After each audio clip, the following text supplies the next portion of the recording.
Writing instructions is key to the concept of clear and consistent expectations. We just want to tell the students what we want them to do so they have a chance of actually getting it done because they can't actually read our minds.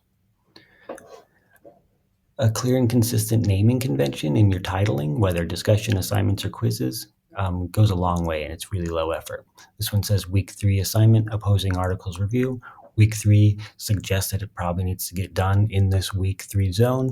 And then articles review suggests that it's probably going to have something to do with reading and writing about some articles. All of this from just a quick one-line title. A lot of information. Down in the instructions, you can lay this out as a paragraph, or if you like bulleted lists, just be consistent in your style so students can kind of expect what they're going to get from you every time they enter one of your assignments. The real key here is that you just want to be specific in telling the student what you need them to do. To add clarity, simply add more detail. If it's got a lot of parts, break out the parts. If it's got 5 questions you specifically need the students to ask or answer, put those in the assignment instructions. If you care about APA formatting, please put that in the assignment instructions. A quick note about due dates.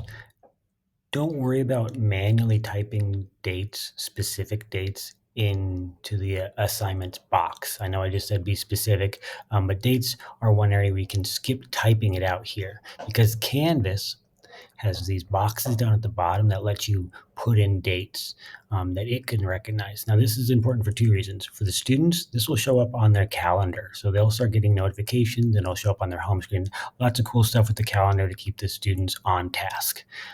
As the teacher, it's nice. Yes, you also get the calendar benefits that it's showing up on your calendar, but also if you teach this class again next year, there's an automatic process that we can run in Canvas where these dates shift over to the new term. So if you taught this class in fall 2024 and you're teaching it again in spring 2026, we can tell Canvas to shift all those dates and it'll just line them all up to the same kind of structure and spacing you had before, but with the new term. Only does it with these dates set in these sorts of date boxes. If you're manually typing in dates up in this box up here, you have to change it every time you run the class.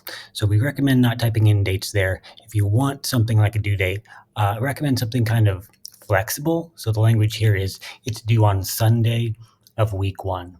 That is able to slide with the term. It doesn't matter what year or semester we're talking about. Sunday of week 1 is the Sunday of week 1. Lastly, where you put the instructions matters. If this is an assignment, put the instructions in the assignment itself. If it's a discussion, put the instructions in the discussion itself. Try to get out of the habit of putting detailed instructions in your syllabus. That just asks the student to go digging around all over Canvas, trying to find the right instruction for the right assignment. If they're going to submit the work in assignments, put the instructions right there in front of them. Again, the key here is just being clear by being specific and then consistent. If you're going to do it one way on 5 assignments, you might want to do it that way again on the next 5.